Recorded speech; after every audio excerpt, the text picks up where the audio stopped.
தேவனுடைய வசனம் நிறை சொல்லுவோமாக.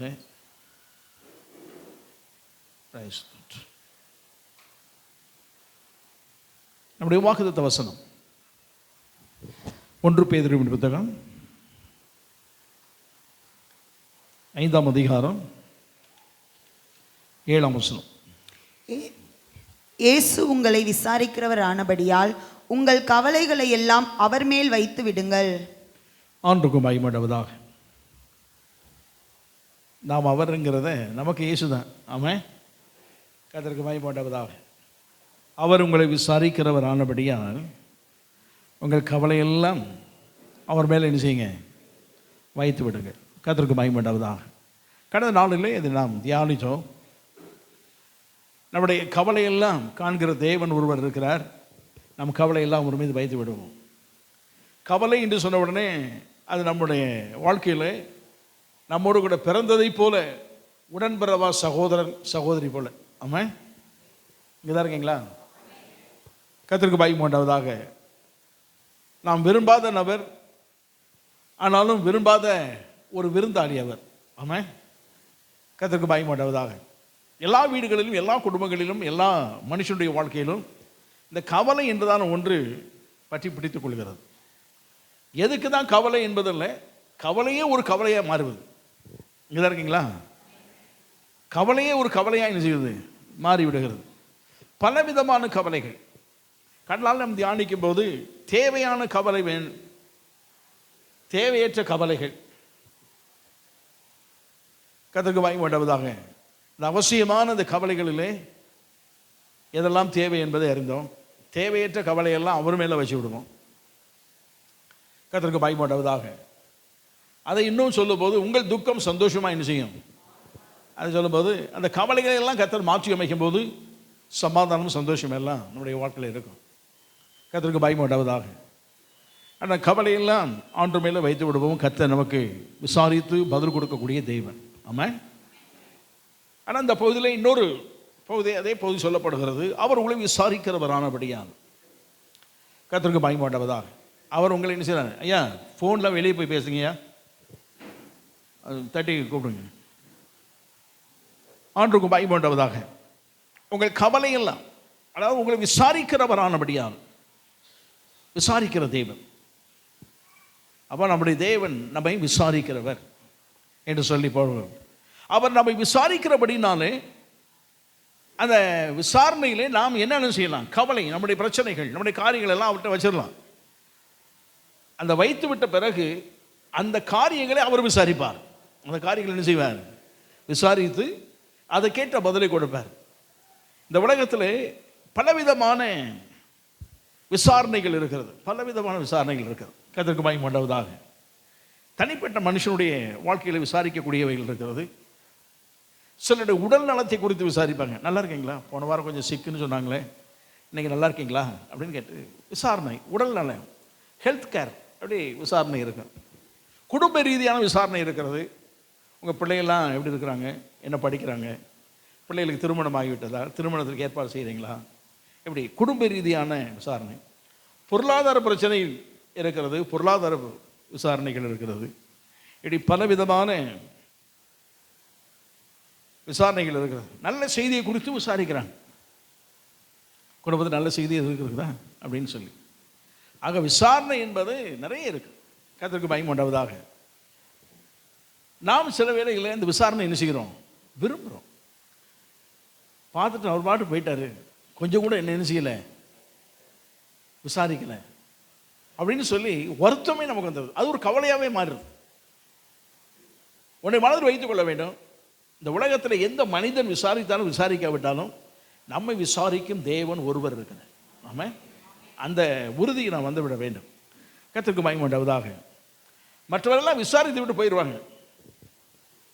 நம்ம கேட்குறோம், என்ன ஜெஃப்ரின் நல்லா இருக்கிறியா, அது ஒரு கேள்வியோடு முடிஞ்சிருது. அவ்வளோ ஆமாம் நல்லா இருக்கிறோம், நீங்கள் எப்படி இருக்கிறீங்க, நான் நல்லா இருக்கேன். இதனால் எனக்கு எந்த லாபமும் கிடையாது, அவளுக்கு எந்த லாபமும் கிடையாது, அவளுக்கு எந்த நஷ்டமும் கிடையாது, எனக்கு எந்த நஷ்டமும், லாப நஷ்டம் ஒன்றும் கிடையாது. ஆனால் ஒரு மனதில் ஏற்படக்கூடியதான ஒரு திருப்தி விசாரிப்பது. ஆனால் நம்முடைய ஆண்டவரை பொறுத்த மட்டும் இப்படி விசாரிச்சுட்டு போகிற ஆண்டவர் அல்ல. என்ன மனோகரன் நல்லா இருக்கேன், ஆமாம் ஆண்டவரே நல்லா இருக்கேன், சரி நான் போயிட்டு வரேன் அப்படின்னா அதனால எனக்கு என்ன பலன்? ஒரு பலன் கிடையாது. ஆனால் விசாரணைன்னு சொல்லிவிட்டா அவர் தொடக்கம் முதல் முடிவு வரைக்கும் இருக்கும். ஆமாம், அந்த விசாரணையில் அவர் எந்த காரியத்தை குறித்து விசாரித்தாரோ அந்த விசாரணையின் ஆரம்பம், அதனுடைய காரியத்துடைய முடிவு, அது வரைக்கும், காரியத்தை முடிக்க வரைக்கும் அந்த விசாரணை இருந்து கொண்டே இருக்கும். ஆமாம், இந்த உலகத்தில் இந்த புலன் விசாரணை அப்படின்னு சொல்லுவாங்களே, விசாரணையில் பல விதமான விசாரணை இருக்கு இல்லையா? ஒரு காரியத்தை கண்டுபிடித்து முடிகிற வரைக்கும் என்ன செய்வாங்க? தண்டனை வாங்கி கொடுப்பது, அதுவும் ஒரு விசாரணை தான். தேவனும் அதையும் விசாரிக்கிறார். வேதத்தில் சொல்லப்படுது, வாசிருமா, அது கடைசியில் பார்ப்போம், அதனால் வாசிப்போம். 140ஆம் சங்கீதத்தில் கடைசி வசனம், முதல் வசனம் நினைக்கிறேன், கர்த்தருக்கு மகிமை உண்டாவதா. 140ஆம் சங்கீதம். சிறுமையானவனின் வழக்கையும், நல்ல கவனிங்க, சிறுமையானவனுடைய வழக்கையும் எளியவர்களின் நியாயத்தையும், எளியவனுடைய நியாயத்தையும் கர்த்தர் விசாரிப்பார் என்று அறிவேன். தாவீது சொல்றான், சிறுமைப்பட்டவன், ஏழைகள், உதவியற்றவர்கள், ஒடுக்கப்பட்டவர்கள், இவருடைய நியாயத்தையும் கர்த்தர் என்ன செய்வாராம்? விசாரிப்பார். இந்த விசாரணை வேற மாதிரி இருக்கும். கர்த்தருக்கு மகிமை உண்டாவதாக.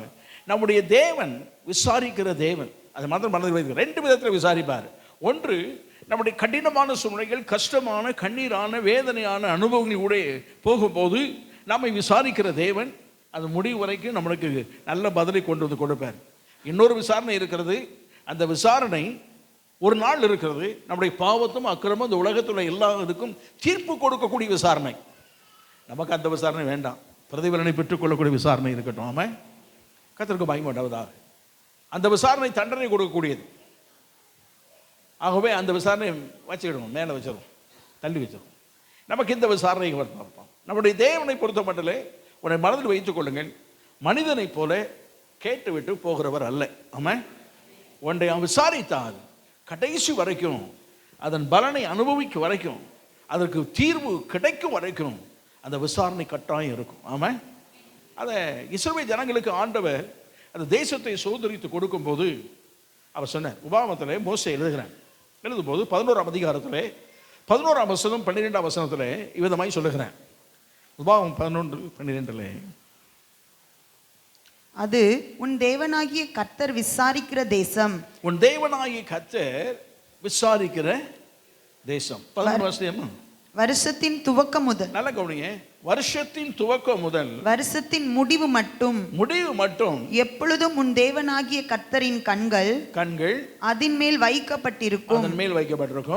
நீங்கள் உங்கள் தேவனாகிய கர்த்தரிடத்தில் உங்கள் முழு இருதயத்தோடும், 11-12 சொன்னேன், நீங்கள் சுதந்திரிக்க போகிற தேசமோ மலைகளும் பள்ளத்தாக்குகளும் உள்ள தேசம், அது வானத்தின் மழை தண்ணீரை குடிக்கும் தேசம். வானத்தின் மழை அது பெய்யும் போது அந்த தண்ணீரை அந்த தேசம் என்ன செய்யுமா? நிலங்கள் குடித்து பயிர் நிலங்களை நல்ல விளைபலனை கொடுக்கக்கூடிய தேசம். அது உன் தேவனாகிய கர்த்தர் விசாரிக்கிற தேசம். தேவனாகிய கர்த்தர் விசாரிக்கிற தேசம். வருஷத்தின் துவக்கம் முதல் வருஷத்தின் முடிவு மட்டும் எப்பொழுதும் உன் தேவனாகிய கர்த்தரின் கண்கள் அதன் மேல் வைக்கப்பட்டிருக்கும். கர்த்தருக்கு பயமாட்டவர் விசாரிக்கிற தேசம் என்று சொல்லிவிட்டு ஆண்டவர் போகல. அந்த ஜனங்களுக்கு ஆண்டவர் தேசத்தை கொடுத்து விட்டு வந்துட்டீங்களாப்பா இருங்க அப்படின்னு சொல்லிட்டு அவர் போய்விடவில்லை. அவர் சொல்லாரு, எப்பா இந்த தேசத்தை உங்களுக்கு கொடுத்து விட்டு நான் சும்மா இருக்கல. இந்த தேசத்திற்கு வந்து விட்ட பிறகு இந்த தேசத்தில் இருக்கிற உங்கள் வாழ்க்கை அல்லது இந்த தேசம் ஒவ்வொன்றையும் குறித்து நான் என்ன செய்கிறேன்? விசாரிக்கிற தேவன். எப்படி அப்படின்னா துவக்க முதல் முடிவு வரைக்கும் என் கண்கள் விஷயம் அதை பார்த்து கொண்டே இருக்கும். ஏன் அப்படின்னா எதை நடக்க வேண்டும், எது செய்ய வேண்டும், அடுத்தடுத்து எது வேண்டும் என்பதை நான் ஒவ்வொன்றாய் விசாரித்து விசாரித்து விசாரித்து உங்களுக்கு என்ன செய்வேன்? நான் பதில் செய்வேன், நீங்கள் சுகமாய் தங்கியிருப்பதற்காக. ஆமாம், கர்த்தருக்கு மகிமை உண்டாவதாக. நம்முடைய மனுஷன் செய்வான்னு சொன்னால் தேசத்தை கொடுத்த உடனே ரொம்ப சந்தோஷம்ப்பா அப்படின்னு இன்னொரு பக்கம் வச்சுருவேன். நாமே நம்முடைய பிள்ளைகளுக்கு ஒரு வீடு வாங்கி கொடுக்குறோம். வீடு வாங்கி கொடுத்துட்டு சரி ரொம்ப சந்தோஷம், வீடு நல்லா குடியிருமா அப்படின்னு வீட்டுக்கு வந்துடுவோம். எப்போது ஒருக்கா என்ன செய்வோம்? போவோம். அந்த வீட்டுக்கு என்ன குறைவு இருக்குது, என்ன வேண்டும், எது வேணும்னு சொல்லி உட்காந்து நம்ம செய்கிறோமா? அப்படி செய்வதில்லை. தேவைன்னு கேட்டால் மட்டும் என்ன செய்யணும், நம்ம செய்யணும். பார்த்து பார்த்து என்ன செய்வதில்லை, கட்டியிருப்போமே தவிர பார்த்து பார்த்து கடைசி வரைக்கும் என்ன செய்வதில்லை, நாம் கொடுப்பதில்லை. ஆனால் நம்முடைய தேவனை பொறுத்த மட்டும் பார்த்து பார்த்து பார்த்து நாம் எவையெல்லாம் தேவை என்று இருக்கிறோமோ, எவையெல்லாம் நம்மளுக்கு அத்தியாவசியம் என்று இருக்கிறதோ அதையெல்லாம் அவர் விசாரிக்கிறார். விசாரித்து விசாரித்து விசாரித்து அவர் கொடுக்கிறார். ஆகவே தான் சொல்றேன், மனுஷன் விசாரணை செய்தான், விசாரித்து விட்டு போய்விடுவான். தேவன் விசாரித்தான். அந்த விசாரணையின் தொடக்கம் முதல் முடிவு வரைக்கும் நல்ல பதில் கிடைத்து கொண்டே இருக்கும். ஆமாம், அதுக்கு தான் சொல்கிறேன், இப்படி இருக்கிறபடினாலே உங்கள் கவலையில் ஏன் வந்தது தெரியாமல் இருக்கலாம், அல்லது திடீரென்று பாரப்பட்டிருக்கலாம். ஒரு கவலை சில போராட்டத்தினால வந்திருக்கலாம், பிரச்சனையினால் வந்திருக்கலாம், மனுஷனால் வந்திருக்கலாம், சத்ருவினால் வந்திருக்கலாம். இதை நீங்கள் ஆண்டோட்ட வச்சுருங்க. அவர் விசாரிக்கும் போது முளையிலிருந்து கடைசி வரைக்கும் கிள்ளி எடுத்து விடுவார். ஆமாம், அதுக்கு நல்ல பரிகாரத்தை கர்த்தர் செய்வார். அவர் உண்டு பண்ண வல்லவர். ஆகவே நம்முடைய வாழ்க்கையில் ஆண்டவர் நம்மை விசாரிக்கிறவர் என்ற ஒருவர் இருக்கிறபடினாலே கர்த்தருக்கு பயப்பட்டவதாக எல்லா கவலையெல்லாம் அவர் மேலே வச்சிடுங்கன்னு சொல்லப்பட்டிருக்கு. கர்த்தருக்கு பயப்பட்டவதாக நம்முடைய தேவன் விசாரிக்கும் போது தொடக்கம் முதல் முடிவு வரைக்கும் சரியான பதிலை தேவன் கட்டளையிட வல்லவர் அவர். ஆமாம், ஒவ்வொன்றுக்காய் விசாரிப்பார். விசாரிக்கிற தேவன் கர்த்தருக்கு பயப்பட்டவதாக. விசாரணை இல்லைங்கிறது நிறைய இந்த வேதத்தை சொல்லப்படுது. விசாரிப்பாரற்ற சியோன், சியோன் என்ன செய்யலையா, விசாரிக்கப்படவில்லை என்ற ரொம்ப குமுறல். அதுக்கு அந்த எருசலேம் சொல்லுது, என்னை ஆண்டவர் விசாரிக்கவில்லை, அல்லது ஜனங்கள் விசாரிக்கவில்லை என்று சொல்லி. ஆண்டவர் விசாரிப்பாரற்ற சியோனாக இருக்கிற இல்லை, நான் விசாரிக்கிற தேவன். ஏன் அப்படின்னா, ஸ்ரீயானவள் கற்பத்தின் பிள்ளைக்கு இறங்காமல் பாலகனை மறந்து விட்டாலும் மறந்து விடுவாளோ மறந்து விட்டாலும் நான் உன்னை என்ன செய்வதில்லை. அதனுடைய பொருள் எப்போதும் என் உள்ளங்கையில் வரைந்திருக்கிறபடினாலே என் பார்வைக்கு உட்பட்டிருக்கிற நீ உங்களுடைய வாழ்க்கையில் நான் விசாரணை செய்து கொண்டே தான் இருப்பேன். ஆமாம், என்னுடைய விசாரிப்பு வாழ்நாள் முழுவதும் இருக்கக்கூடியது, உங்கள் வாழ்க்கை முழுவதும் இருக்கக்கூடியது. கர்த்தருக்கு பயப்பட்டதாக. ஆகவே நம்முடைய வாழ்க்கையில் நம்முடைய மனதில் வைத்துக் கொள்வோம், அவர்கள் விசாரிக்கவில்லை, இவர்கள் விசாரிக்கவில்லை என்றதான எண்ணங்கள் எல்லாம் மாற்றி அமைத்து விட்டு என்னை விசாரிக்கும் தேவன் ஒருவர் இருக்கிறார். ஆமாம், கர்த்தருக்கு பயப்பட்டதாக. நம்ம விசாரிக்கிறவர், நம்மை கண்காணிக்கிறவர். கர்த்தருக்கு பயப்பட்டதாக. நிறைய குடும்பங்களில் பிள்ளைகள் விசாரிக்கவில்லை என்றதான ஒரு வெறும் கவலைகள் நிறைய பேருக்கு உண்டு. கர்த்தருக்கு பயப்பட்டதாக. பெற்றோர் படுத்திருப்பாங்க, அல்லது பெற்றோர் இருக்கும், பிள்ளைகள் போகும்போது கண்டுக்கவே மாட்டாங்க, பார்க்காம போயிட்டே இருப்பாங்க. அப்போது அந்த வயது நாட்களில் நினைப்பாங்க, எனக்கு சாப்பாடு என்று வரும்போது நான் வெளியே இருந்து வந்த உடனே முதல் கேள்வி என்ன தான் கேட்குறோம், அவன் கேட்குறான், ஒய்ஃபை பார்த்து கேட்குறான், பிள்ளை சாப்பிட்டானா, பிள்ளை என்னது சாப்பிட்டானான்னு ஒரு கேள்வி கேட்குறான். இல்லை, தாய் அந்த பிள்ளைக்கு தனக்கு உரியதை கூட என்ன செய்கிறான், கொடுத்து விடுகிறான். ஆனால் காலங்கள் நடுவே வயோதிகம் வந்த உடனே அந்த பிள்ளை கொடுக்க வேண்டும், அந்த பிள்ளை வீட்டில் தான் இருக்கு, கொடுக்க வேண்டும், செய்ய வேண்டும். டேடி சாப்பிட்டீங்களா, அல்லது மம்மி டேடி சாப்பிட்டாங்களா, அப்படி ஒரு கேள்வி. இதை கேட்பதற்கு அவருடைய உள்ள என்ன செய்யும், உள்ள என்ன செய்யும், ஏங்கும். அவர் வாட்டுக்கு வந்து சாப்பிட்டுட்டு அவர் வாட்டு போயிட்டாருன்னா அப்படி மனசுக்குள்ளே வருது, சே ஒரு கேள்வி கூட சாப்பிட்டேன்னு கேட்கலையே. சாப்பாடு இல்லை என்பதல்ல, சாப்பாடுலாம் இருக்கு, ஆனால் என்ன செய்யலை, ஒரு கேள்வி கேட்கலையே, சாப்பிடலையே. இதே போல வயோதிப பருவத்தில். ஆனால் ஆண்டவர் சொல்றாரு, முதிர் வயது வரை உன்னை நான் தாங்குவேன், தப்புவிப்பேன், ஏந்துவேன், சுமப்பேன். அவன் அவனோட விசாரணை எப்படி இருக்கு பாருங்க. கர்த்தருக்கு பயப்பட்டதாக.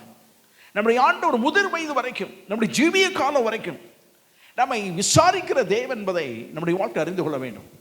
ஆகவே அவர்கள் விசாரிக்கவில்லை, இவர்கள் விசாரிக்கவில்லை, நீங்கள் கவலைப்படாதீங்க, நம்ம விசாரிக்கக்கூடிய தேவன் ஒருவர் இருக்கிறார். சர்ச்சில் கூட என்ன விசாரிக்கலை, சிலருக்கு நிறைய வருத்தம் வரும். சர்ச்சில் கூட என்ன செய்யலை, என்ன சர்ச்சில் விசாரித்தார் என்ன, விசாரிக்க விட்டார் என்ன, விசாரிக்கலை. நான் விசாரித்தோமா, அடுத்த கேள்வி. நான் அவங்க விசாரிக்கவில்லை என்று வருத்தப்பட்டேன்னா நாம் என்ன செய்ய விசாரித்தோமா, நம்ம விசாரித்திருக்க மாட்டோம். ஆனால் அவங்க விசாரிக்கலை அப்படிங்கிற ஒரு பெரிய வருத்தம் நமக்கு இருக்கு. கர்த்தருக்கு பயப்பட்டதாக. இன்னொருவர் விசாரிக்கவில்லை, நம்ம ஏன் சொல்கிறேன், பாஸ்டரே விசாரிக்கலை, பார்த்துட்டு ஏதோ ஒரு மூடில் போயிட்டாரு, விசாரிக்கவில்லை. இதெல்லாம் வருத்தங்கள் வரும், இதெல்லாம் இருக்குன்னு சொல்ல வரல, அதான் இதெல்லாம் வரக்கூடியது. ஆனால் ஒன்று, நீங்கள் என்னையோ நான் உங்களையோ உங்கள் பிள்ளை உங்களையோ நீங்கள் பிள்ளை விசாரிக்கவில்லை என்று ஒரு பக்கம் இருந்தாலும் நம்முடைய வாழ்க்கையில் ஒவ்வொரு அணுவாய் நம்மை கண்காணித்து விசாரிக்கிற ஒருவர் இருக்கிறார். அவர்கிட்ட தான் எல்லாத்தையும் வச்சிடணும். ஆமாம், நம்முடைய வாழ்க்கையில் நம்மை விசாரிக்கும் தேவன் இயேசு ஒருவர் இருக்கிறார். அவர் நம்மை நல்லா விசாரிப்பார். அவர் விசாரிக்கும் போது தொடக்கமும் முடியும் வரைக்கும் கட்டாயம் நம்முடைய ஃப்யூச்சர் லைஃப் வரைக்கும் அவர் செய்துவார். வேதத்தில் சொல்லப்படுகிறது, ஆதியாகமம் புத்தகத்தில் 16ஆம் அதிகாரம் 7ஆம் 8ஆம் வசனத்தில் இவ்விதமாய் சொல்லப்பட்டிருக்கு. கர்த்தருடைய தூதனானவர் அவளை வனாந்தரத்திலே சூருக்கு போகிற வழி அருகே இருக்கிற, வனாந்தரத்திலே சூருக்கு போகிற வழி அருகே நான் பார்த்தேன், நீருற்று அண்டையில் கண்டு சாராயின் அடிமை பெண்ணாகிய ஆகாரே, சாராயின் அடிமை பெண்ணாகிய ஆகாரே எங்கே இருந்து வருகிறாய்? கேள்வி பாருங்க, எங்கே இருந்து வருகிறாய், எங்கே போகிறாய், எங்கே போகிறாய் என்று கேட்டார். கர்த்தருக்கு மகிமை உண்டாவதாக.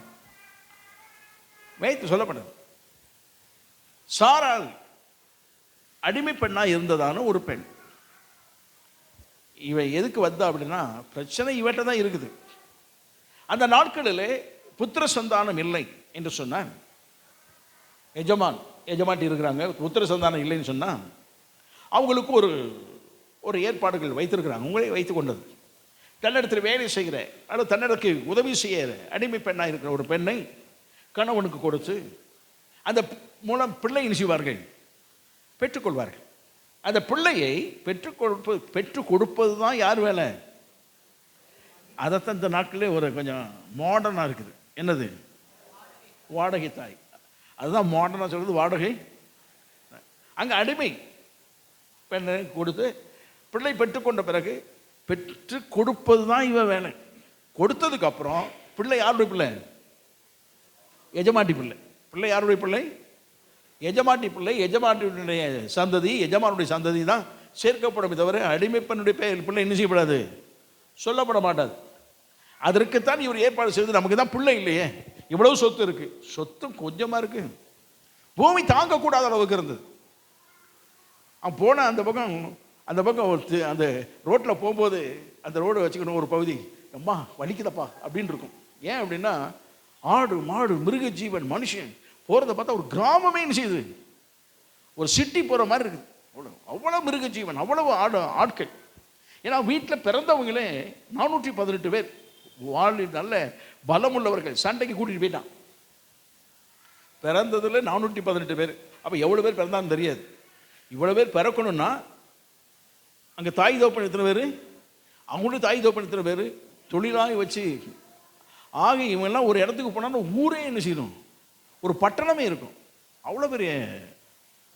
ஆனால் இவ்வளவு இருக்கிறது சாராளுடைய வாழ்க்கையில் ஒரு பெரிய ஒரு இது.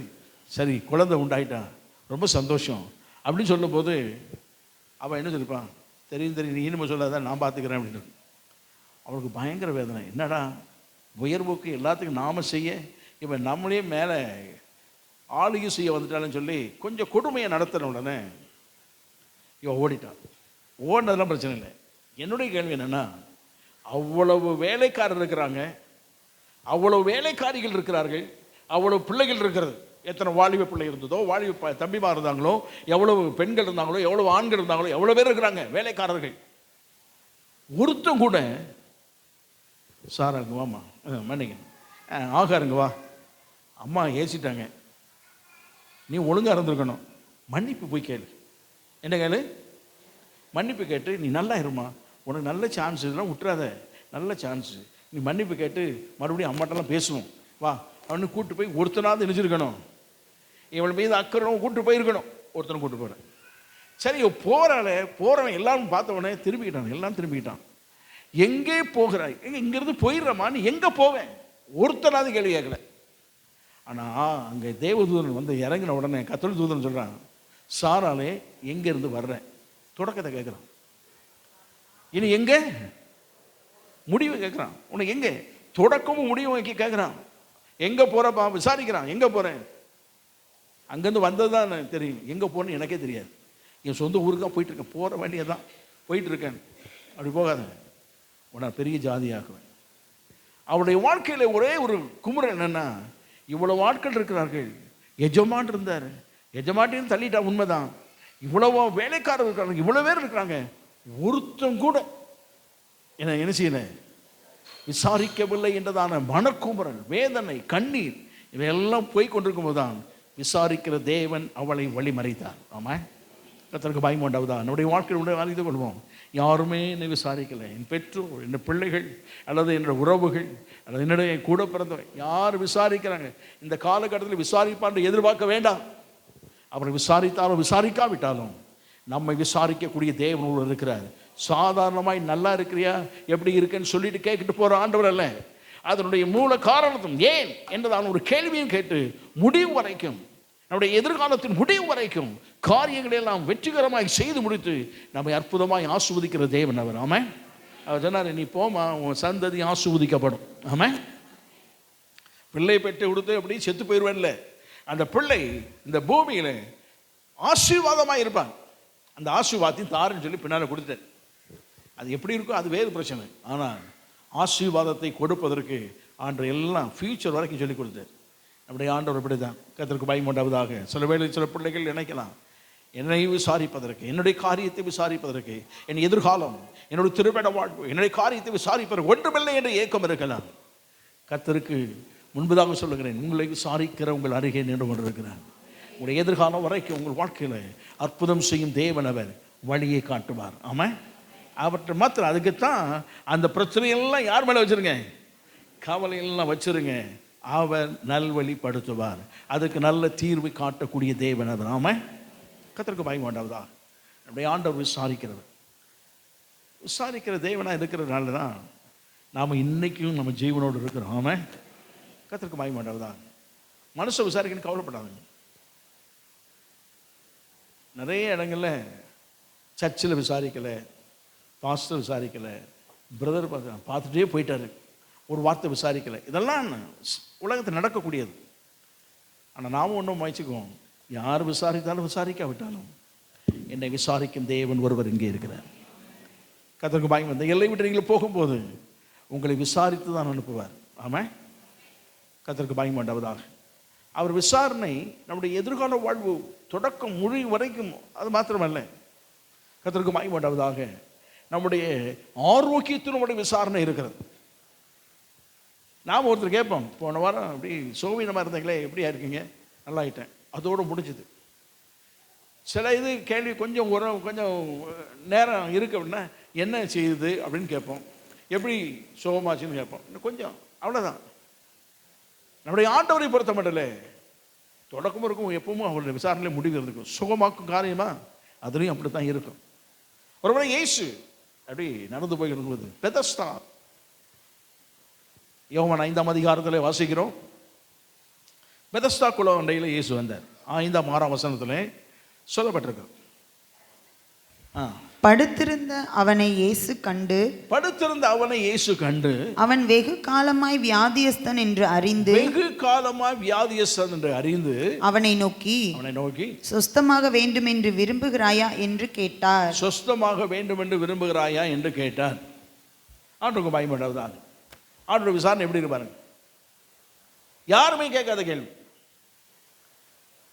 எப்படி சொல்லியிருப்பாங்க? இவனும் 38 வருஷமா கிடக்கிறான், என்னைக்கு சுகமாக போகிறானோ தெரியல. வார்த்தை எப்படி தான் வந்திருக்கும்? இப்படி தான் இருந்திருக்கும். 38 வருஷம் யோசிக்க முடியாது. நாமளே இந்த ஊருக்கு வந்து 38 வருஷம் ஆகணும், இன்னும் கொஞ்சம் 2-3 வருஷம் போச்சுன்னா 30 வருஷம் ஆயிரும். சரி, 38 வருஷம் ஆயிடுச்சா இன்னும் தெரில. சரி, வாசிக்க இந்த ஊருக்கு வந்து 38 வருஷம். இயேசு கிறிஸ்து பிறப்பதற்கு 6-7 வருஷம் முந்தைய ஆள் போய் என்ன செய்யாச்சு? புரியல உங்களுக்கு? இயேசு கிறிஸ்து உலகத்தில் பிறப்பதற்கு 6 வருஷம், அந்த 7 வருஷம் முந்தைய எங்கே போய் படுத்துட்டான்? பெதஸ்தா குளத்தில் போய் படுத்தவன். எந்த வயதில் படுத்தான்னு நமக்கு தெரியாது. 10 வயதில் படுத்தானா இப்போ 48 வயசு. 30 வயதில் படுத்தானா இப்போ எவ்வளோ வயது? 68 வயது. 10 வயதில் போயிருக்க மாட்டான். ஏன்னா 10 வயதில் அவனுக்கு அந்த மாதிரி வியாதி வர சான்ஸ் இல்லை. கொஞ்சம் வயது வந்தவொடனே தான் வந்திருக்கும். ஒரு 25 வயசு, ஒரு 30 வயது, ஒரு 40 வயது வந்தவுடனே அந்த வியாதி வந்திருக்கும். இப்போ 78 வயசு ஆச்சு. 78 வயதில் ஒருத்தர் பிழைக்கணுமா?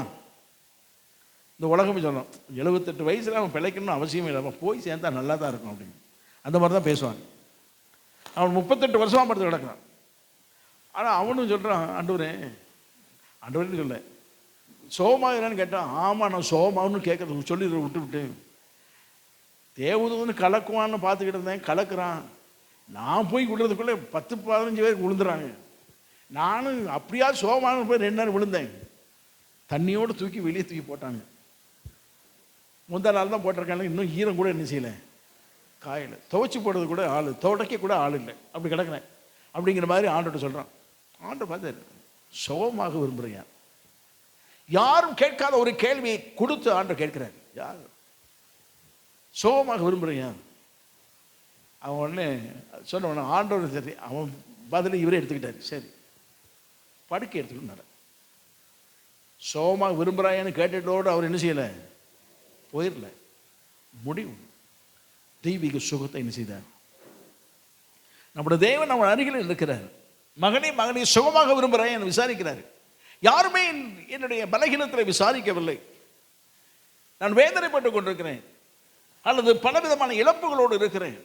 சரீரத்தில் ஏற்பட்ட பலகீனங்கள், உள்ளவையில் ஏற்பட்ட பலகீனங்கள், வியாதி, இவைகளால் இருக்கிறேன். யாரும் என்னை விசாரிக்கவில்லை. வியாதியை விசாரிக்கலன்னு சொன்னால் நிறைய பிரச்சனையும் உண்டுங்க. கர்த்தருக்கு மகிமை உண்டாவதா? கோபம் வந்துடும். ஏன் அப்படின்னா அவங்களுடைய உள் மனதில் உள்ள ஒரு வேதனை தான். அது அவங்க கோபப்படுறான்னு வருத்தப்படக்கூடாது. ஒரு சேர்ச்சில் வியாதி பெற்றிருந்தார். பாஸ்டர் போய் ஜெபம் பண்ணலை. அவர் ஒருத்தன் ஊருக்கு போகிறான்னு சொல்லி அங்கே போய் ஜெபம் பண்ணிட்டு போயிட்டார். பயங்கர கோபம். ஊருக்கு போகிறவனுக்கு ஜெபம் பண்ண பாஸ்டர் வியாதியாக படுத்து கிடக்க எனக்கு வந்து என்ன செய்யலை, ஜெபம் பண்ணேன். இந்த சர்ச்சே வேண்டான்னாங்க. ஆனால் சர்ச்சே வேண்டான்னு போனாலும் ஏதாவது ஒரு சர்ச்சுக்கு போத்தானே செய்யணும், ஏதாவது ஒரு பாஸ்டர் ஜெபம் பண்ண தானே செய்யணும். போன பாஸ்டர் ஒரு ஃபோன் பண்ணி அல்லது அந்த இது பண்ணி, பாஸ்டர் நீங்கள் வந்து எனக்கு இன்னைக்கு இல்லை நாளைக்கு வந்து போகணும். அவர் என்ன அவசரத்தோடு போனால் நமக்கு என்ன செய்யாது தெரியாது. அந்த சர்ச்சு அதோட சர்ச்சுக்கு போகலை. நான் சொன்னேன் நம்ம தெரிஞ்ச சர்ச்சு, அது எந்த ஊர்லாம் சொல்ல மாட்டேன். அதனால் நீங்கள் கூப்பிட்டீங்களா பாஸ்டர்? இல்லை கூப்பிடல. அவர் நான் மந்திரவாதியா, மந்திரம் போட்டு ஒவ்வொரு நாள் காலையிலேருந்து தட்டு தண்ணி வச்சுக்கிட்டு யார் இன்றைக்கி சோகணும் அப்படின்னு பார்த்துக்கிட்டே இருக்குதுக்கு. வியாதினா சொல்லி விடணும், பாஸ்டர் எனக்கு சோகம் இல்லை வாங்க. அவருக்கு டைம் கிடைக்கும் போது நினைச்சுவார், வந்து ஜோம் பண்ணிட்டு போவார். அவர் மந்திரவாதி இல்லைங்க, நீங்கள் அப்போலாம் செய்யக்கூடாது. இல்லை அந்த வீட்டுக்கு வந்தார்ல, அவங்க சொல்லியிருப்பாங்க வந்துட்டாங்க. அதாவது என்னென்னா வியாதி விசாரிக்கலைன்னா எதையும் இழப்பதற்கு என்ன செய்கிறாங்க, தான் வந்துடுறாங்க. அந்த விசாரணை இல்லைங்கிறது தான் வருத்தம். ஆனால் ஆண்டவர் எல்லாத்தையும் விசாரித்து பாஸ்டர் என்ன செய்வார், பாவம் விசாரிச்சுட்டு போயிடுவார். சோகம் கொடுக்குறது யார் தான்? அக்கா இவர் ஜோமனி சோகம் ஆகலை, அதனால் இவர் வேண்டாம்னு சொல்ல முடியாது. சோகம் கொடுக்குறது யார் தான்? அவர் தான் கொடுக்கணும். ஆனால் விசாரிக்கவில்லைன்றதான வேதனை. இவர் வந்து கேட்டார், சோகமாக விரும்புறியா? யாருமே கேட்காத கேள்வி. அவனுக்கு பயங்கர ஆச்சரியம். விரும்புகிறேன் தான், முடியலையே. சரி ஆர்டர் சொல்கிறார், படுக்கை எடுத்துக்கிட்டு நடன்ட்டார். அவன் வாழ்க்கை படுக்கை கடன்னு சொல்லிட்டு எழுந்து எத்தனை வருஷமாக நடக்கலை ஆள்? 38 வருஷம் நடக்கலை. யோசனை பண்ணி பாருங்க, கற்பனை செய்து பாருங்க. 38 வருஷம் நடக்கலை. நாமளே ஒரு ஆள் பெட்டில் படுத்து இருக்காரு, 2.5 மாதம் நடக்காமலே இருக்கார். நான் தான் போகிறேன்னு வச்சுக்கோமே. ஏசு நாற்பத்தி எழுந்து நடக்கிறதுக்கு வந்துட்டார். நடந்த உடனே என்ன செய்வார், எழுந்த உடனே மெதுவாக என்ன செய்வார், காலை ஊனி கட்டில் பிடிச்சி அதை பிடிச்சி கையை பிடிச்சி நாங்களும் கையை பிடிச்சி நடக்கப்படுது. அது வீட்டுக்குள்ளே 2 நாளாக நடத்திருக்கோம். அப்போ வீட்டில் உள்ளவங்களும் சந்தோஷம். இவ்வளோ நாள் நடக்காமல் இருந்தார், வீட்டுக்குள்ளே நடக்காமல் இருந்தார். பாஸ்டர் வந்து ஜெபம் பண்ணார், வீட்டுக்குள்ளே இப்போ நினைச்சிட்டாரு, இனி நடந்துருவார் அப்படிங்கிற ஒரு நம்பிக்கை. ஆனால் இது அப்படிலாம் இல்லை. எடுத்து நடனா எப்படி நடந்தார்? ஏசு சுகமாக்கணும் அப்படி தாங்க இருக்கும். கர்த்தருக்கு மகிமை உண்டாவதாக. ஏசு சுகமாக்குனா அவன் படுக்கை என்ன, எந்த காரியம் வெயிட் ஆக்கிறது தான் தூக்கி வச்சு அவன் நினச்சிடுவான், நடந்து போயிடுவான். வாழ்க்கையில் அனுபவிச்சிருக்கோம், நம்ம சேர்ச்சி நடந்திருக்கு. கர்த்தருக்கு மகிமை உண்டாவதாக. ஒரு காலகட்டம் அப்போ ஓலை குடிசை இருந்த காலம். அப்போ இருந்த பிரதரில் ஒருத்தர் இருக்கார், ரிக்ஷாவில் கொண்டு வந்து அப்படி நிப்பாட்டினாங்க. அப்போ எங்கேருந்து பார்த்தீங்கன்னா முதல் நாள் ஜெபம் பண்ணிட்டு வந்தேன், அவர் சர்ச்சுக்கு வாங்கன்னு சொல்லிட்டு வந்தேன். ரிக்ஷாவில் கொண்டு வந்தாங்க. அவர் அப்படியே 2-3 பிரதர் தூக்கிட்டு வந்து சேரில் உட்கார வைங்கன்னு சேரில் உட்கார வச்சுட்டாங்க. அப்போ மைக்கெல்லாம் இருந்துதான்னு தெரியாது. ஜெபம் பண்ணுறோம், எல்லாரும் சேர்ந்து ஜெபம் பண்ணுவோம். ஜெபம் பண்ணி ஏசு நாமத்தினால சொல்லி ஜெபம் பண்ணியாச்சு. என்ன நடந்துன்னு தெரியாது. நான் தான் முதல்ல போய் நிற்பேன். அப்போ நிற்கும்போது வேட்டியை மடிச்சுக்கிட்டு கடகடன்னு நடந்து போயிட்டார். போகிறவர் கூப்பிட்டே இங்கே வாரம் அவர் பாட்டுக்கு போகிறீங்க வாரம் அப்படிங்க. என்ன அப்படின்னா என்னையா அப்படின்னாரு. தூக்கிட்டு வந்தது ரிக்ஷாவில் தூக்கிட்டு வந்து உட்கார வச்சதே யாரு? 4 பேர் தூக்கி வந்து உட்கார வச்சுங்க. நீ வா ஐயா ஜோம் பண்ண நல்லா ஆகிட்டேயா. வேட்டியை மடிச்சுக்கிட்டு நடந்து போயிட்டார். கத்திற்கு மகிமை உண்டாவதாக. ஆண்டு சுகமாக்குனா எந்த பாரம் எந்த கருதாலும் தூக்கிட்டு நடந்துருவாங்க, நல்லா நடந்துருவாங்க. மனுஷன் மருத்துவர் அவங்களாம் சுகமாக்குனா கொஞ்சம் நடப்பார், மைல் கணக்காக கூட்டிகிட்டு போயிடாதீங்கன்றாங்க. மைல் கணக்காக நினைக்கிறாங்க. நீங்கள் பாட்டுக்கு நடக்கிறாருன்னு மைல் கணக்காக நடத்தி கூப்பிட்டு போயிடாதீங்க. அவங்க என்ன சொல்லுவாங்க, கொஞ்சம் கொஞ்சமாக நடக்கட்டும். ஏசு அப்பெல்லாம் கொஞ்சம் கொஞ்சமாக நடக்கலாம் சொல்ல மாட்டார். நடனா மைல் கணக்காக நடக்கும். ஏன்னா நம்மளை ஆண்டை விசாரிக்கிறவன்னு சொன்னால் ஒவ்வொரு நரம்பு மண்டலங்களுக்கும் தேவனுடைய வல்லமை விளங்க பண்ணுவார். ஒவ்வொரு எலும்பு மண்டலம் விளங்க பண்ணுவார். அவருடைய வாழ்க்கை முற்றிலுமே மாற்றி அமைத்திருவார். ஆகவே தான் நம்முடைய கவலை பிரச்சனை எல்லாம் அவர்கிட்ட வச்சுட்டோம்னா அந்த கவலையுடைய முற்றிலும் அது மாறிடும். ஆமாம், சந்தோஷமும் சமாதானம் தான் இருக்கும். இன்றைக்கி தெய்வீக சுகத்தை கொடுக்குறான்னு சொன்னால் விசாரிக்கிற கர்த்தர் பக்கத்தில் இருக்கிறாரு. அவர் சொல்வார், காது நறுக்கி வந்து மகனே மகனே சுகமாக விரும்புகிறேயா? ஆண்டவரே இப்படி வலிக்கு அப்படி வலிக்கு சொல்லாதீங்க. சுகமாக விரும்புகிறேன்னு சொல்லுங்க. விசாரணை செய்யும் போது இந்த எல்லை விட்டு போகும்போதே அற்புத சுகத்தோடு செல்ல உதவி செய்வார் அவர். ஆமாம், நமக்கு அற்புதம் செய்கிறது விசாரணை. தெய்வீக சுகத்தை சுகமாக்குவதில் கூட விசாரிக்கிறவர். நம்முடைய ஒவ்வொரு அணுவாய் விசாரிக்கும் தெய்வம். அவர் விசாரிப்பார் சொல்லிட்டு போகிறது. அவர் உங்களை விசாரிக்கிறவர் ஆனபடியால் அப்படின்னா என்ன அர்த்தம்? அவர் வேலையே என்னதுதான்? நம்ம விசாரிப்பதான். கர்த்தருக்கு மகிமை உண்டாவதாக. நம்முடைய வாழ்க்கையில குறைவெல்லாம் திருப்தியாக்கும்படியாக நிறைவுபடுத்துகிற விசாரணை அவருக்கு உண்டு. இயேசு கிறிஸ்து பிரசங்கிக்கிறார் 3 நாள் பிரசங்கம் பண்ணார். எப்படி 3 நாள் கேட்டாங்கன்னு எனக்கே தெரியல. அரே இயேசு கிறிஸ்து பிரசங்கம் பண்ணால் கேட்பாங்க, அதை விட்டுருங்க. ஆனால் ஆட்கள் உட்கார்ந்து கேட்குறாங்க 3 நாள். சரி, கேட்டு இருந்தவங்க ஆண்டவர் தான் பார்க்குறாரு. அவங்களுக்கெல்லாம் என்ன உண்டாயிற்று? அவெல்லாம் பசி உண்டாயிட்டுன்னு சொல்லி பக்கத்தில் யார்ட்டும் கேட்கல. இன்னொருத்தனும் உன் பசிக்குதான்னு சொல்லி என்ன செய்யலை, கேட்கவும் இல்லை. ஒருத்தர் பார்த்தும் கேட்கல. அவங்க எல்லாரும் இயேசுவை பார்த்து பசிக்குதுன்னு என்ன செய்யலை சொல்லலை. சீசர்களும் போய் பசிக்குதான்னு என்ன செய்யலை. இந்த பசியை குறித்து யாரும் யார்ட்டையும் கேட்கல. இயேசு கிறிஸ்து ஒருவர் தான் ஒவ்வொருடைய பசியையும் அறிந்து விசாரிக்கிறார். உங்களுக்கு பசி இருக்கு, ஏதாவது கொடுக்கணும். ஆமாம், இன்னொரு விதத்தை சொல்ல வேண்டாம், உள்ளந்தரியங்களை சோதித்தறிகிறவருக்கு நம்முடைய உணர்வுகளை கூட விசாரிக்கக்கூடிய நிலைமையில கர்த்தர் ஒருவர் இருக்கிறார் அவர். ஆமாம், கர்த்தருக்கு மகிமை உண்டாவதாக. நம்முடைய சிந்தைகள், நம்முடைய யோசனைகள், நம்முடைய உள்ளத்தின் குமுறல்கள், உள்ளத்தின் பாரங்கள், இவை எல்லாவற்றையும் குறித்து விசாரிக்கிறவர். யார்ட்டையும் சொல்ல வேண்டாம். பசின்னு யார்ட்டையும் சொல்லலை. கர்த்தருக்கு மகிமை உண்டாவதாக. கூட்டம் நடக்குது. அதுலேயும் பக்கத்தில் ஒரு பையன் அப்பமும் மீன் சாப்பிட்டான்னா வாசனை தூக்குமா? மீன் எப்படி இருக்கும்? தானா என்ன செய்யும்? நம்ம நினைக்க நம்ம மாதிரி குழம்புலாம் ஊற்றி சாப்பிட்ற ஆட்கள் இல்லை. நல்லா கவனிங்க. நம்ம மாதிரி என்ன செய்ய மாட்டாங்க. அந்த ஆட்கள் குழம்புலாம் ஊற்றி சாப்பிட்ற ஆட்கள் வச்சுருப்பாங்க. கிரேவின்னு வச்சுருப்பாங்க, ஏதோ வச்சுருப்பாங்க. அவங்களுடைய சாப்பாடு ஐட்டமே எல்லாம் இந்த ட்ரையாக தான் இருக்கும். இன்றைக்கும் நானும் ஒவ்வொருக்க போயிட்டேன். அங்கே போயிட்டு சாப்பாடுக்கு வாங்க அப்படின்னு கூப்பிட்டு போயிட்டாங்க. நானும் ஒரு இடத்துல சாப்பிட்றதுக்கு நல்ல 5 ஸ்டார் ஹோட்டல் தான் கூப்பிட்டு போனேன். அங்கே போய் நீங்கள் சாப்பிட்றதுக்கு போனால் வாரியாக போனோம், உட்காந்தோம். வந்தது பிரெட் இருக்குது. அங்கே அப்பெல்லாம் கொண்டு வந்தாங்க. மீன்னா இவ்வளோ பெரிய மீன், நல்லா ஒரு முளத்துக்கு வரும் மீன், அப்படி முழு மீன். நமக்கே மீன்னாலே வேறு மாதிரி ஒரு மாதிரி இடம் தான் மீன் இருக்கிற இடத்துல இருந்தோம். நமக்கு மீன் வந்து நம்ம விரும்புகிற அளவுக்கு இருக்காதுன்னொன்னே எங்கேயும் அதிகமாக சாப்பிட்றதில்ல. ஆனால் அங்கே கொண்டு வச்சா பாருங்க, கண்ணெல்லாம் அப்படி பார்க்குது நம்மளே.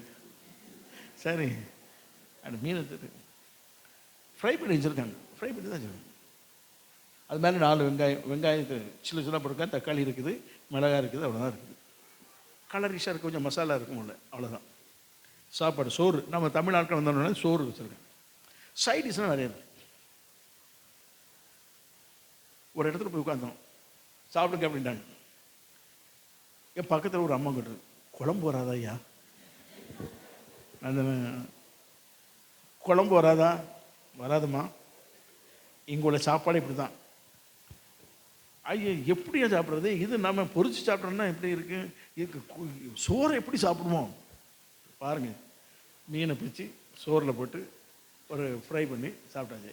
இப்படி தாம்மா சாப்பிடணும், எனக்கு உள்ளே இறங்காத அப்படின்னாங்க. உன்னை உள்ளே இறங்காத மீன் என்ன செய்ய போகிறீங்க, தம்பிகளா எடுத்துக்கிடுங்கன்ட்டு.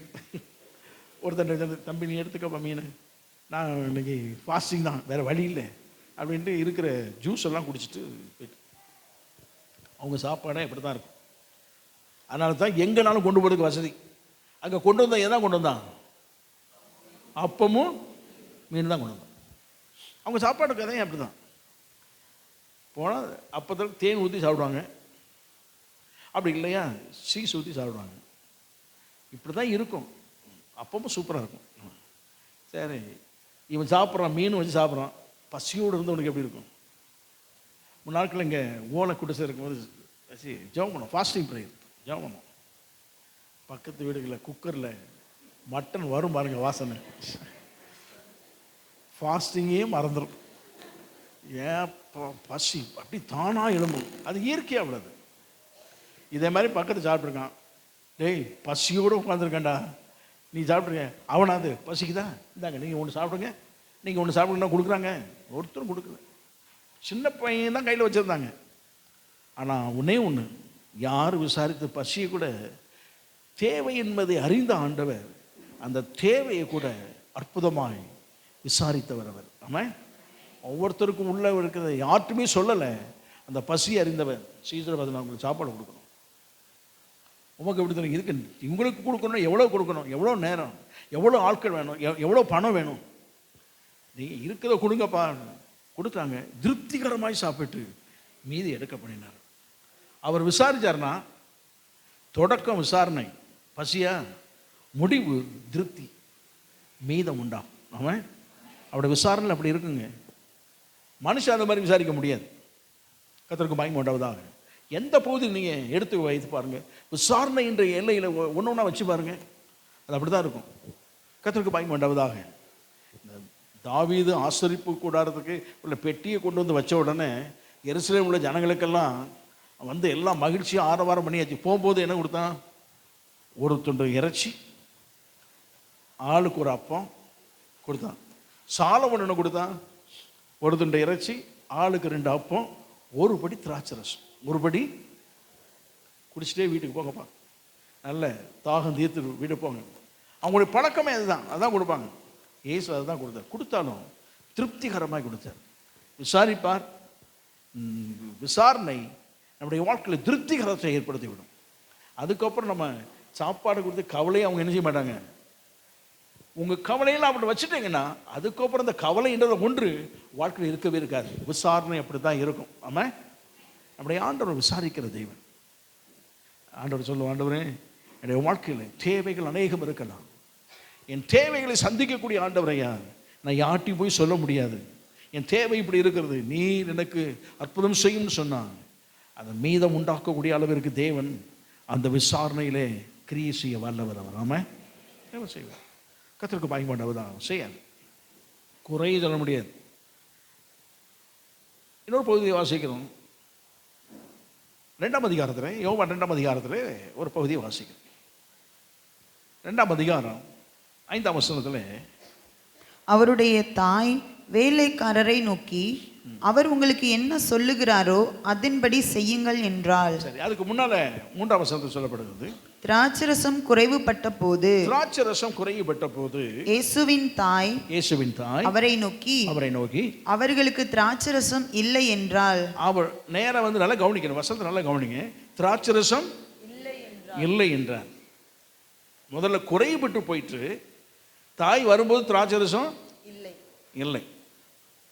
சரி, இயேசு ஒருத்தரையே வந்து சொல்லணும். அடுத்த கேள்வி, வந்திருக்கிற எத்தனையோ பேர் இருந்திருக்காங்க, பிஸ்னஸ் மேலே வந்திருப்பாங்க, திராட்சை ஆலை வச்சிருக்கிற, திராட்சை தொட்டி வச்சிருக்கிற ஆட்களும் வந்திருப்பாங்க. அவங்ககிட்டலாம் போகாத இயேசு ஒருத்தர். அப்போ தான் இயேசு ஊழியம் செய்வதற்கு முதல்ல கால் நினைச்சிருக்காரு, வைத்திருக்காரு. 12 பேரை கூட்டிகிட்டு வந்திருக்காரு.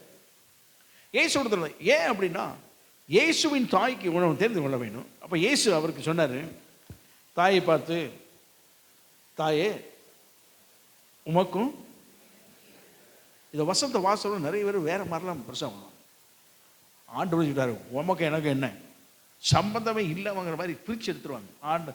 மரியாதையும் தாயும் எழுதிவாங்க, இயேசுவையும் அப்படி கோட்டை கட்டி பிச்சு எடுத்துருவாங்க. ஆண்டவரே கேட்டிருக்காரு, உமக்கும் எனக்கும் என்ன வசனத்தில் இருக்குது. ஆனால் எப்படி அதை நம்ம வாசிக்கணும்?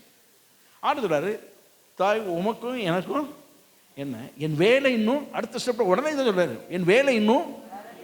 கான்டெக்ஸ்ட் தெரியும். ஏன் அப்படின்னா அந்த கான்டெக்ஸ்ட் பற்றி சொல்ல புரிஞ்சுக்கும்படி கேட்குறது.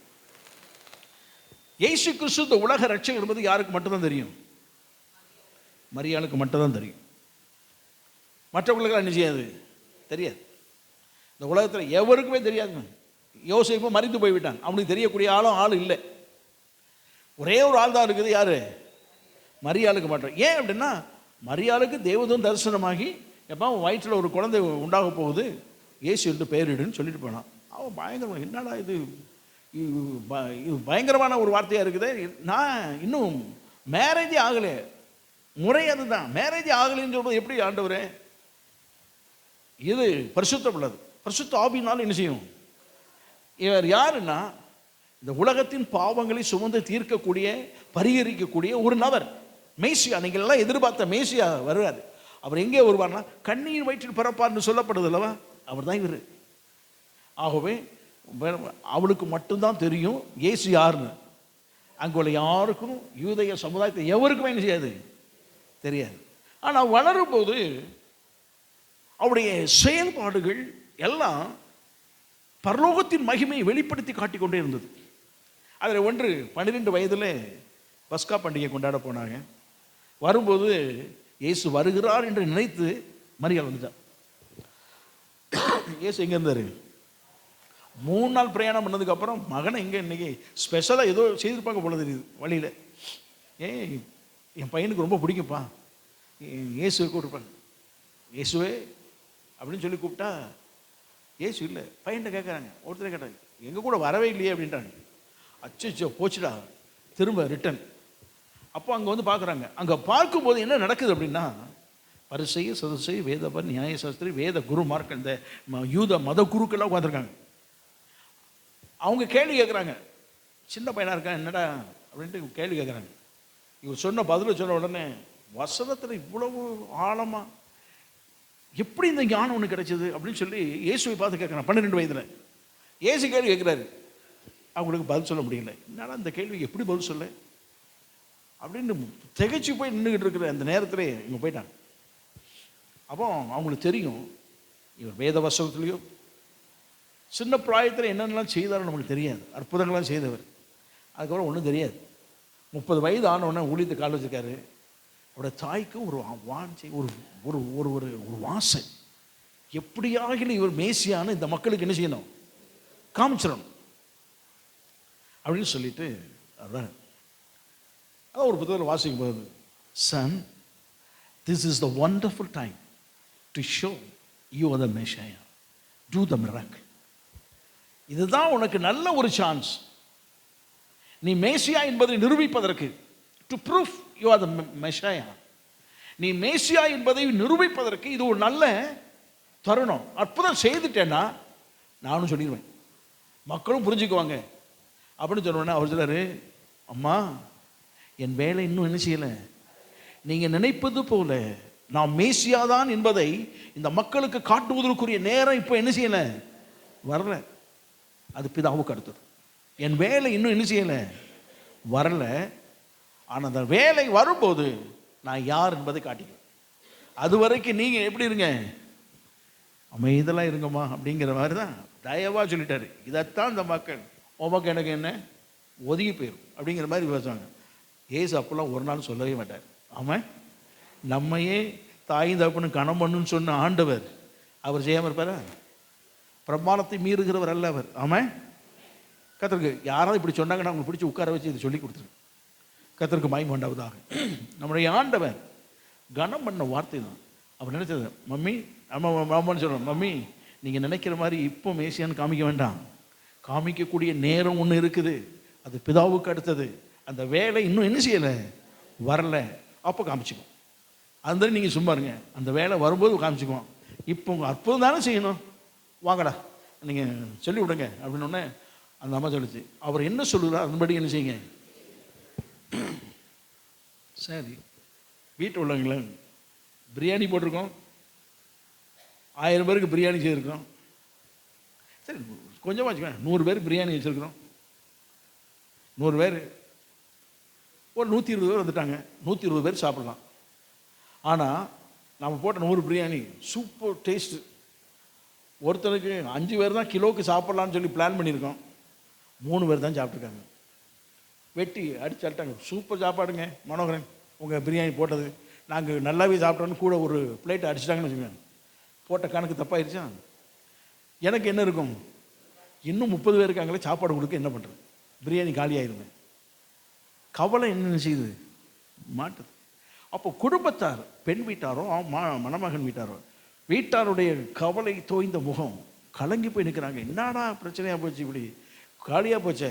சரி வர வர கொடுத்து ஒன்று கொடுத்து பொதுவாக நமக்கு சாம்பார் கொடுத்துனா தண்ணி ஆகும், ஆனாலும் அட்ஜஸ்ட் பண்ணிட்டு போவோம். அதுவும் காலி ஆகிட்டுனா என்ன பண்ணுவோம், இன்னொரு பக்கம் வச்சிடும். அந்த நிலைமை தான் அங்கே இருந்தது. கடைசியில் இயேசு தான் வழி. அப்போ ஆண்டுனார், தண்ணியை ஊற்றுனார். ஒன்றுல ஊற்றுனியா கொடுத்துருட்டார். வேலைக்காரங்களாம் யோசிச்சிருப்பாங்க, செத்தம் நீ. தண்ணியை ஊற்ற சொன்னார், நினைச்சிட்டாரு கொடுக்க சொல்கிறாரு. அவனும் நேராக கொண்டு போய் விசாரிப்புக்காரனை கொடுத்துட்டாங்க. விசாரிப்புக்காரன் டேஸ்ட் பண்ணிட்டு சொல்கிறான், என் வாழ்க்கையில் எத்தனையோ பந்தி விசாரணை செய்திருக்கிறேன். முதலாவது ருசியாக கொடுப்பாங்க. நேரம் ஆக என்ன செய்யும், ருசி குறைந்துடும். ஆனால் நீ இப்போ கொடுத்தே திராட்சரசம் இல்லை, குறைஞ்சி போச்சு இல்லைன்னு சொல்லி கத்திட்டு கிடந்தீங்களேப்பா, இப்போ கொடுக்குறீங்களே திராட்சரசம், இதே போல் மதுரமானது என் வாழ்க்கையிலே சாப்பிட்டதில்லை அப்படின்னு சொல்லிட்டு வந்துடுறான். எங்கே வச்சுருந்தீங்க இதை? ஆண்டவர் கொடுத்தார். கர்த்தருக்கு பயன்படுவதாக. தீர்வு செய்யும் போது ஆண்டவர் தீர்வு செய்தார்னா, நம்முடைய கவலைக்கும் பிரச்சனைக்கும் அவர் விசாரித்து தீர்வு செய்தார்னா, அதை போல் ஒரு ருசிகரம் உலகத்தில் எங்கேயுமே இருக்காது. ஆமாம். அதுக்கப்புறம் இதை நினைக்கக்கூடிய அளவிற்கு இந்த பிரச்சனை வரவே வராது. கர்த்தருக்கு பயன்படுவதாக. நம்முடைய தேவன் திருப்திகரமாய் செய்து முடிக்க வல்லவர், அற்புதமாய் செய்து முடிக்க வல்லவர் அவர். ஆமாம். அதுக்கு தான் கவலையெல்லாம் அவரில் வச்சிருங்கன்னு சொல்றது காரணம். மனுஷன்ட்ட வச்சுருந்தோம்னா மனுஷன் இன்னும் கவலை இன்னும் பிரச்சனையாக்கி விட்டுருவான். நம்மளோட கவலை கேட்குற மாதிரி கேட்பான், ஆனால் வெளியே போய் சொல்லுவான் அவனுக்கு அது வேணும் இன்னும் வேணும். இதுக்கு தான் காரணம் என்ன தெரியுமா, இவன் இதுதான் அப்படின்னு சொல்லி எக்ஸ்ட்ரா ஒரு விட்டையும் போட்டு ஊரெல்லாம் சொல்லிட்டு போயிடுவான். இந்த கவலை போக கடைசியில் கழுதை தான் போச்சுன்னு கவலை போய் கழுதை கிடச்சிட்டு எது வந்துருச்சு, எதை வச்சு கவலை வந்துடுது, பையனை காணாமங்கிற கவலை வந்துடும். இதை மாதிரி நம்ம கவலை சொல்லி இவன் வேற மாதிரி திருப்பி விட்டா இருக்கிற கவலையே திரும்பி வந்துடும். ஆனால் புது கவலை இருக்கு பாருங்க, வாழ்க்கையை வெறுக்க வச்சு. நம்முடைய ஆண்டவர் அப்படி இல்லை, அவர்கிட்ட கொடுத்துட்டோன்னா கவலைன்றது ஒன்றை எடுத்து விட்டு மகிழ்ச்சியும் சந்தோஷத்தையும் நம்முடைய வாழ்க்கையில் பலனாய் கொடுக்கக்கூடிய வல்லமை அவருக்கு உண்டு. ஆமாம். அதான் நம்முடைய ஆண்டவர் தொடக்கம் முடிவு வரைக்கும் விசாரிக்கிறவர் கிளீனாக விசாரித்து முடிச்சிருவார். ஆமாம். கர்த்தருக்கு மகிமை உண்டாவதாக. ஆண்டவர் இதே போல் எத்தனையும் சொல்லிகிட்டே போகலாம். அவருடைய விசாரணை தொடக்கம் இருக்கும் முடியும். தொடக்கம் கவலையோடு இருக்கு நம்ம சொல்லுவோம், முடிவு மகிழ்ச்சியும் சந்தோஷத்தையும் கற்று கொடுக்க வல்லவர். ஆமாம். அந்த விசாரணையில் எல்லாவற்றுக்கும் தீர்வு கற்று கொண்டு வந்துடுவார். அவருடைய விசாரணை அப்படித்தான் இருக்கும், கேட்டு விட்டு போகிறவர் அல்ல. ஆமாம். நீங்களும் நான் உங்களோட விசாரணை கேட்டு பிரச்சனை கேட்டு போயிடுவேன், நீங்கள் என் பிரச்சனை கேட்டு போயிடுவீங்க, அதுக்கு பரிகாரமோ அல்லது ஏதாவது ஆலோசனை சொல்ல முடியும். ஆனால் தீர்வு என்பது திருப்திகரமான தீர்வு, அற்புதமான ஒரு தீர்வு ஆண்டவரத்தில் மட்டும்தான் உண்டு. ஆகவே தான் உங்களுடைய பிரச்சனை எல்லாட்டும் மனுஷன்ட்டு சொல்கிறத விட எல்லாம் கவலையெல்லாம் அவர் மேலே வச்சுருங்க. அவர் விசாரிக்கிறவர், அற்புதம் செய்வார் அவர். ஆமாம். கர்த்தருக்கு பயன்படுவதா. ஏதோ ஒரு விசாரணை. ஆனால் இன்னொரு விசாரணை ஒன்று இருக்குது. அந்த விசாரணை வந்துட்டுனா யாரும் என்ன செய்ய முடியாது, தப்பவே முடியாது. கர்த்தருக்கு ஸ்தோத்திரம் உண்டாவதாக. அந்த விசாரணை குறித்து வேதத்தில் சொல்லப்படுது. அதுக்கும் ஆண்டு சொல்றாரு, விசாரணை அவர் வேறு விதத்தில் சொல்றார். விசாரிப்பார் என்பதை சொல்லும்போது பதம் வேறு விதத்தில் சொல்லப்படுது. கேட்பார். என்ன செய்வாரா? கேட்கறது இல்லை, அதான் எல்லாரும் கேட்போமே. அவர் கேட்பார், அவர் விசாரிப்பார். விசாரிக்கிறது தான் கேட்பார் என்ற பதத்தை பயன்படுத்தி இருக்கிறாங்க. யோய்தா என்று தானே ஆசாரி என்று இருந்தான்.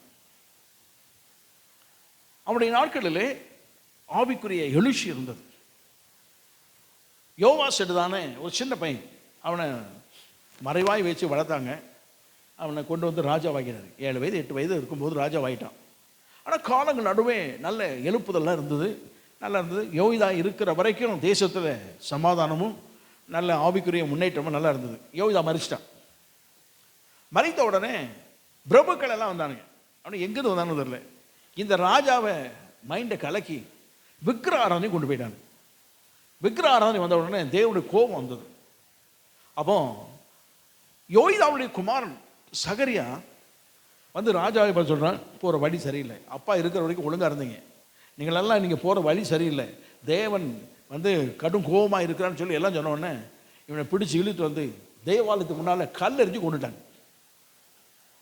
அப்போ வேதத்தில் சொல்லப்படுது, இயேசு சொன்னார் இல்லவா, தேவாலயத்துக்கு முன்னாடி கல்லெறிந்து கொல்லப்பட்ட சகரியாம் ரத்தம் அப்படி கேட்டாருன்னு சொல்கிறார் இல்லையா, அந்த சகரியா வந்தான். அந்த சகரியாவை கல்லெறிஞ்சு கொண்டுட்டாங்க. அப்போ அவன் சொல்கிறான், இதை கர்த்தர் காண்பார், கர்த்தர் இதை என்ன செய்வார், கேட்பார். கேட்பார் சொன்ன என்ன அர்த்தம் அப்படின்னா, கர்த்தர் இதை என்ன செய்வார், விசாரிப்பார். விசாரிச்சாரா? நச்சு விசாரிச்சிட்டார். அவனுடைய இரத்தப்படிக்கு அவர் விசாரிச்சார் பாருங்க. அந்த தேசம் சீரியருடைய குறைவான எண்ணிக்கை உள்ள போர் வீரத்திலே திரளான எண்ணிக்கை கொண்ட இந்த இஸ்ரவேல் தேசம் மடங்கப்படுத்தப்பட்ட அல்லது தோல்வியுற்று அவர் இருக்கிற பொருட்கள் எல்லாம் இழந்து போயிட்டாங்க. கர்த்தருக்கு மகிமை உண்டாவதாக. எல்லாம் இழந்துட்டாங்க. ஆலயத்தில் பொருட்கள் போச்சு, அரண்மனையில் உள்ள பொருட்கள் போச்சு. கொஞ்சம் பேர் வந்து இவங்களை மேற்கொண்டு விட்டார்கள். அப்போ சொல்லப்படுறது, வேதத்தில் சொல்லப்படும் போது சகரியா சொன்னதை கர்த்தர் அன்னைக்கு விசாரித்தார். ஆமாம், உடைய மனதில் வைத்துக் கொள்வோம். நம்முடைய வாழ்க்கையில் நம்முடைய காரியங்கள் எதுவாக இருந்தாலும் ஆண்டவர்கிட்ட வச்சிருவோம். ஆனால் வீணான ஒரு மனுஷனுடைய நீதிமான்களுடைய இரத்தப்பழிக்கு அல்லது நீதிமான்களுடைய வருத்தம், நீதிமான்களுடைய வேதனைக்கு உரியவராய் நாம் மாறாதபடி கர்த்தர் காப்பாராக. ஆமாம், அதையும் கர்த்தர் கேட்பார். நாபோத்துக்கு கேட்ட ஆண்டவர், சகரியாவுக்கு விசாரித்த ஆண்டவர், அதையும் கர்த்தர் விசாரிப்பார். ஆமாம், அது புலன் விசாரணை, அதுக்கு கட்டாய தண்டனை தான் கிடைக்கும். அதுக்கு என்ன கிடைக்கும்? தண்டனை. ஆனால் நாம் வைத்திருக்கிறோமே கலக்கங்கள், நெருக்கங்கள், கஷ்டங்கள், இந்த கவலையெல்லாம் அவர் மேலே வச்சுட்டோம்னா அவர் விசாரிப்பார். முடிவு வரை வெற்றிகரமான பாதை நம்மை நடத்த வல்லவர். ஆமாம், கர்த்தர் உங்களை விசாரிப்பாராக. ஆமாம், உங்களுக்கு தெய்வீக சுகத்தை கொடுக்க விசாரிப்பாராக. உங்கள் குடும்பத்தில் பொருளாதார காரியத்தில் நிறைவு கட்டளையிட விசாரிப்பாராக. எதிர்கால வாழ்வு, பிள்ளைகளுடைய வாழ்வு காரியங்கள் விசாரிப்பாராக. உங்கள் அருகிலே இருக்கிறவர் அந்த விசாரணைக்கு அவர் கரத்தில் கொஞ்சம் கொடுத்துருவோம். கர்த்தர் அற்புதம் செய்வார். அவர் ஆமாம், ஜெபனுமா.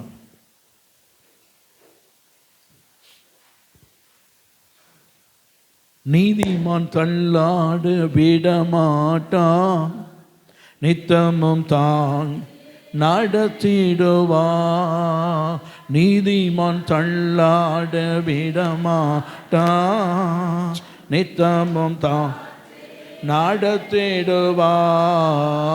கர்த்தர் மேல் பாரத்தை வைத்து விடு, கலங்கி தவிக்காதே. அவரே நம்மை ஆதரிப்பார், அதிசயம் செய்வார். கர்த்தர் மேல் பாரத்தை வைத்து விடு, கலங்கி தவிக்காதே. அவரே நம்மை ஆதரிப்பார், அதிசயம் செய்வார்.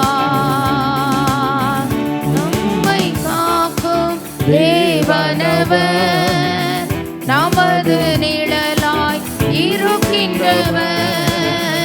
நம்மை காக்கும் தேவனவர், நமது நிழலாய் இருக்கின்றவர். கர்த்தர் மேல் பாரத்தை வைத்து விடு, கலங்கி தவிக்காதே. அவரே நம்மை ஆதரிப்பார், அதிசயம் செய்வார். வழியை கர்த்தருக்கு ஒப்பு கொடுப்போம், அவரே எல்லாம் வாய்க்க செய்வார். வாழ்வை கர்த்தருக்கு ஒப்பு கொடுப்போம், அவரே எல்லாம் வாய்க்க செய்வார்.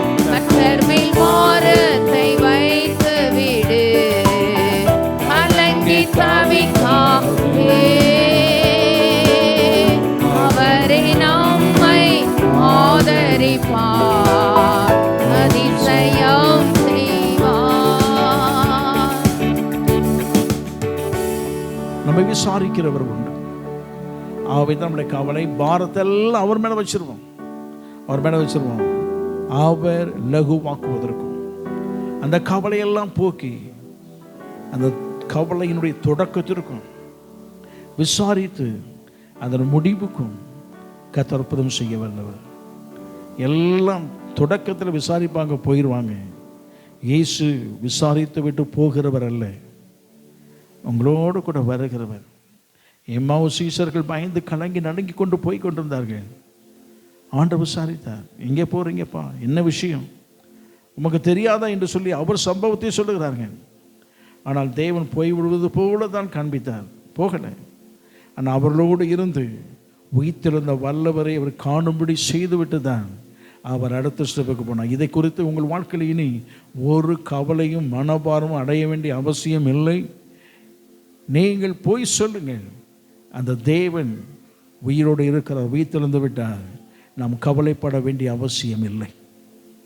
அதை ஆண்டவர் இங்கே செய்து காண்பித்தார். அவங்க கூட போனார், அவங்க கவலையை தீர்ப்பதற்கு, அவருடைய பயத்தை தீர்ப்பதற்கு, அவருடைய வேதனை தீர்ப்பதற்கு, அவங்களுடைய பாரங்களை தீர்ப்பதற்கு கூட போனார். வெளிப்படுத்தி காட்டினார், வசனத்தை சொன்னார், அப்பம் பிட்டார், தம்முடைய மகிமையை விளங்க பண்ணிவிட்டு அதற்குரிய எல்லாவற்றையும் தீர்வு செய்து விட்டு தான் போனார். நம்முடைய ஆண்டவர் தொடக்கம் முதல் முடிவு வரைக்கும் காரியத்தை வாய்க்க பண்ணி விட்டு தான் போவார். விசாரணை ஒவ்வொன்றிலும் இருக்கும், ஒவ்வொன்றிலும் கர்த்தர் விசாரிப்பான். அப்படிப்பட்ட தேவனை தனம் ஆராதிக்கிறோம். இந்த எல்லை விட்டு போகும்போது அற்புத சுகத்தோடு செல்ல உதவி செய்வாராக. பல நாட்கள் பலகீனங்கள், பல நாட்கள் வேதனைகள் கர்த்தர் மாற்றுவாராக. சுகமளிக்கும் வல்லமை ஆளுகை செய்வதாக. ஆலையிலோய தேவைகள், பொருளாதாரம், அவர்களுடைய காரியத்தை கர்த்தர் விசாரணை செய்வாராக, விசாரித்து வாய்க்க பண்ணுவாராக. ஆலையிலோய ஸ்தோத்திரம் ஆண்டவரே. ஸ்டீஃபன் ஜெபிக்க.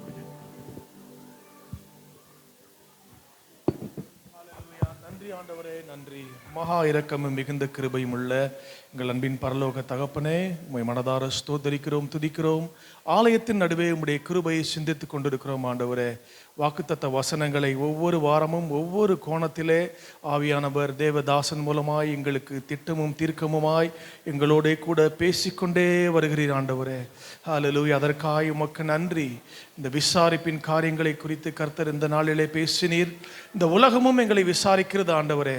ஆனால் உலகம் எங்களை விசாரிக்கும் போது எங்களை குற்றப்படுத்துவதற்கு, எங்களது பலவீனங்களை வெளியே கொண்டு வருவதற்கு, எங்களை வெட்கப்படுத்துவதற்கே இந்த உலகம் எங்களை விசாரிக்கும். ஆனால் கர்த்தர் எங்களை விசாரிக்கும் போது ஹல்லேலூயா, எங்களை விசாரித்து அதற்கு நீர் பாய்ச்சுகிறீர் ஆண்டவரே. ஹல்லேலூயா. நீர் பாய்ச்சி தண்ணீர் நிறைந்த தேவ நதியினால் அதை மிகவும் செழிப்பாக்குகிறீர் ஆண்டவரே. இப்படி நீர் செய்து அதை திருத்தி மிகுந்த தானியத்தை விளைய பண்ணுகிறீர் ஆண்டவரே. அதன் வரப்புகள் தனியத்தக்கதாய் அவைகளை நீர் மூடுகிறீர் ஆண்டவரே. அவைகள் வித்தியாசங்கள், கவலைகள், கண்ணீர் அவைகள் எல்லாம் கரைய பண்ணுகிறீர் ஆண்டவரே. இப்படியெல்லாம் செய்துவிட்டு அந்த விளைவித்த பயிரை கர்த்தர் ஆசீர்வதிக்கிறவராய் இருக்கிறீர் ஆண்டவரே. ஹல்லேலூயா. இறுதியிலே பார்க்கும்போது ஆண்டவரே, பள்ளத்தாக்குகள் முழுவதும் ஆண்டவரே உம்முடைய பயிரினாலே, விளைச்சலினாலே மூடப்பட்டிருக்கும் ஆண்டவரே. கர்த்தர் தருகிற இந்த எல்லா ஆசீர்வாதங்களும் இந்த ஆராதனை வேளையிலே உம்முடைய வார்த்தைகளை கேட்ட உம்முடைய பிள்ளைகளாகிய ஒவ்வொருவரின் மேலும் வந்து தங்குவதாக ஆண்டவரே. எல்லா இருளும் விலகட்டும். எல்லா தேவனே அப்பா, கேட்பாரற்ற சூழ்நிலை என்று சொல்லுகிற எல்லா நிலையும் மாறட்டும் ஆண்டவரே. எங்களை விசாரிக்கிற தேவன் ஒருவர் உண்டு. அவர் எங்களை விசாரிக்கிறவர் ஆனபடியினாலே எங்கள் கவலைகள், கலக்கங்கள், பாரங்கள், கண்ணீர், கவலை, துக்கம், வேதனை எல்லாவற்றையும் உடைய சமூகத்தில் இறக்கி வைத்துவிட்டு விடுவிக்கப்பட்டவர்களாய், இலகுள்ளவர்களாய் நாங்கள் இந்த இடத்தை விட்டு கடந்து செல்ல எங்கள் ஒவ்வொருவருக்கும் கிருபை தருவீராக. துதி, கன, மகிமை, ஸ்தோத்திரங்கள் எல்லாம் நமக்கே தருகிறோம் இரட்சகர் இயேசு கிறிஸ்துவின் நாமத்திலே பிதாவே. ஆமென். ஆத்துமாவே கர்த்தரை ஸ்தோத்திரி, ஆத்துமாவே கர்த்தரை ஸ்தோத்திரி. கர்த்தர் செய்த சகல பலன்களும் மறவாது. ஆமென். நம்முடைய கர்த்தராக இருக்கிற இயேசு கிறிஸ்துவின் கிருபையும், பிதாவாகிய தேவனுடைய அன்பும், பரிசுத்த ஆவியானவருடைய அந்யோன்ய ஐக்கியம், கிருபை, சமாதானம், சந்தோஷம் நாம் அனைவரோடும் இன்றும் என்றும் சதா காலம் இருப்பதாக. ஆமென். ஹல்லேலூயா, ஹல்லேலூயா, ஹல்லேலூயா. வாழ்த்து செல்லுபடி கேட்கிறேன்.